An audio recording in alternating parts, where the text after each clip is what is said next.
여러분 안녕하십니까? NWS 내외 방송 뉴스를 시작하겠습니다. 먼저 오늘의 주요 뉴스입니다.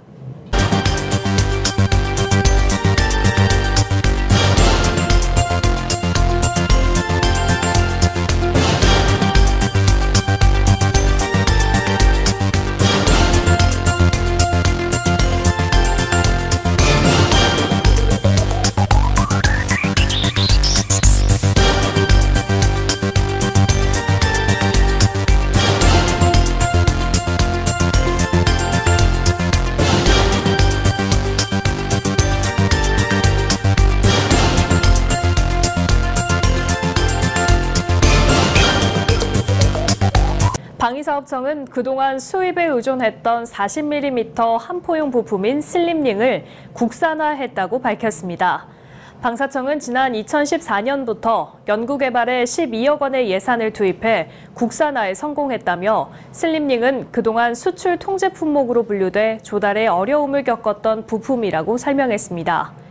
방사청 관계자는 슬림링은 함포와 같이 계속 회전하는 장비에 전력과 신호를 공급하는 부품이라며 자기공명 영상장치 등 민간 분야에서도 활용이 가능하다고 말했습니다.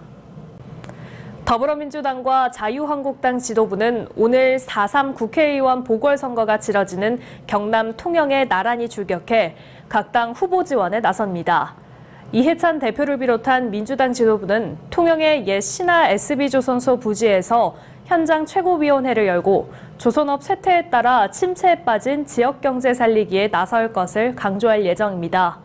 민주당 지도부는 이어 통영, 고성 지역구에 출마한 양문석 후보 선거사무소 개소식에 참석한 뒤 통영중앙시장을 찾아 민심을 정치할 계획입니다. 황교안 대표 등 한국당 지도부도 오늘 경남 통영의 정점식 후보 선거사무실에서 현장 최고위원회를 열고 경남 선대위 관계자들에게 임명장을 수여할 예정입니다. 또 충렬사를 참배한 뒤 통영굴 경매장과 통영중앙시장을 방문해 유권자들을 만나며 후보 지원에 박차를 가할 계획입니다. 더불어민주당과 바른미래당, 민주평화당과 정의당 등 여야 4당은 비례성 강화를 골자로 한 공직선거법 개정안에 합의했습니다.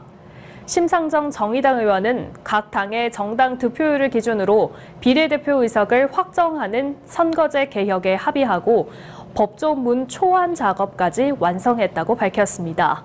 합의 초안에 따르면 각 정당은 전체 의석을 300석 중 지역구 225석과 비례 75석으로 고정하되 전국 정당 득표율을 기준으로 연동률 50%를 적용해 권역별 비례대표 의석수를 우선 배정한 뒤 잔여 의석을 다시 정당 득표율에 비례해 권역별로 배분하기로 했습니다.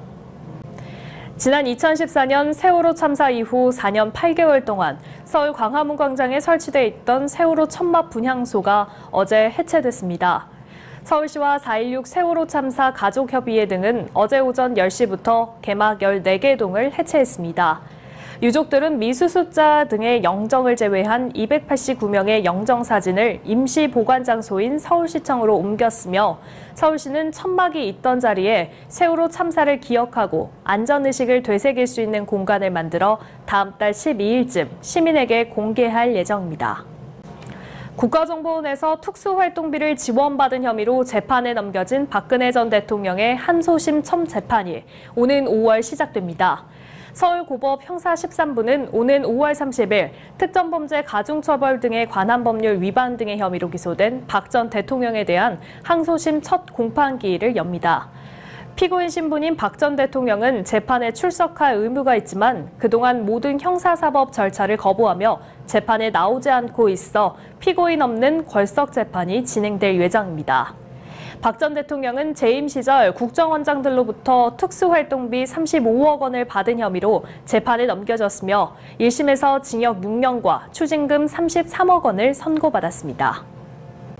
김상조 공정거래위원장이 LG U+와 CJ헬로의 결합 심사와 관련해 3년 전과는 같은 상황이 분명히 아니다라고 말했습니다.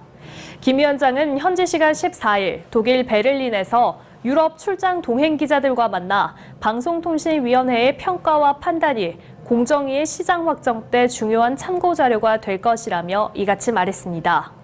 이는 2016년 SK텔레콤과 당시 CJ헬로비전 결합 심사 때 불허 결정을 내렸을 때와 다른 결정을 내릴 가능성이 있다는 의미로 해석됩니다. 성관계 몰카 논란에 휩싸인 가수 정준영 씨가 경찰에 2차 출석해 밤샘 조사를 받았습니다.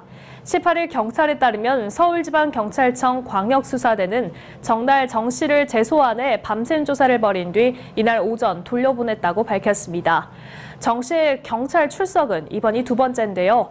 정준영은 가수 승리 등과 함께 있는 카카오톡 대화방에 불법 촬영한 것으로 의심되는 성관계 동영상을 유포한 혐의를 받고 있습니다.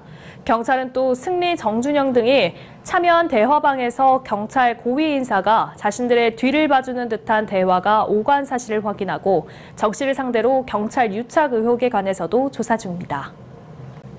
나흘 전 유럽 축구연맹 챔피언스리그 16강 2차전에서 두 골 2도움의 맹위를 떨친 바르셀로나의 메시가 이번에는 정규리그 무대에서 개인 통산 33번째 해트트릭을 달성했습니다.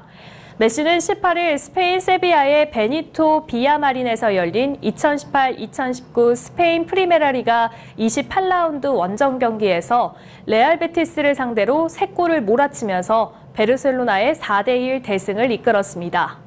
이번 시즌 28골을 달성한 메시는 득점 랭킹 2위 루이스 아레스와 격차 10골로 늘렸습니다. 경칩이 지난 서리산, 충령산, 천마산 자락에는 최근 봄의 전령사로 불리는 남양주 고로쇠 수액 채취가 한창입니다. 이 시기에 나오는 고로쇠물은 보약이라고 불리고 있으나 금년 겨울 강수량이 적은 데다 낮과 밤의 일교차가 심하지 않아 고로쇠 나무 수액의 생산량이 감소되고 있습니다. 고로쇠수의 장목반 조충현 반장은 자연현상을 규칙적으로 이해하는 것은 매우 어려워 장목반원들의 근심이 늘어나고 있으나 현재 꽃샘 추위가 한창이므로 생산량 해가를 기대 중이다라고 말했습니다. 남양주는 해발 600m 이상의 충령산, 주금산, 천마산, 철마산 등이 위치하고 있으며 이 일대 청정지역은 수도권의 대표적인 고로쇠 생산 지역입니다. 이곳 청정지역 고로쇠물은 맑은 공기와 물, 비옥한 토양 때문에 인근에 비하여 향과 맛이 강한 수액 7만 미터가 해마다 3월 말까지 채취됩니다. 구리시 교문일동 주민자치위원회는 지난 15일 관내 소외계층을 대상으로 응급안전 알림 서비스 체계 구축을 위한 화재가스 누출 감지 센서를 설치했습니다. 이번 사업은 교문일동 접시자 봉사회와 재난취약계층 레드알림 지원 사업이 연계하여 진행된 사업으로 이날 작업에는 소외계층 13세에 센서를 설치했습니다. 응급안전 알림 서비스는 독거노인이나 중증 장애인 등 재난취약계층에 화재가스 누출 감시 센서를 설치하여 응급 상황 발생 시 119 자동 신고 및 신속한 구조 지원이 이루어지는 서비스입니다. 낮 동안 봄 기운이 완연하더라도 아침 저녁으로는 쌀쌀함이 느껴지시죠? 한낮 기온이 오르며 그만큼 일교차는 더 벌어지겠습니다. 대기가 건조해지면서 감기에 걸릴 가능성도 높아졌으니 건강관리에 각별히 유의하시기 바랍니다. 오늘 뉴스 여기서 마치겠습니다. 시청해주신 여러분 고맙습니다.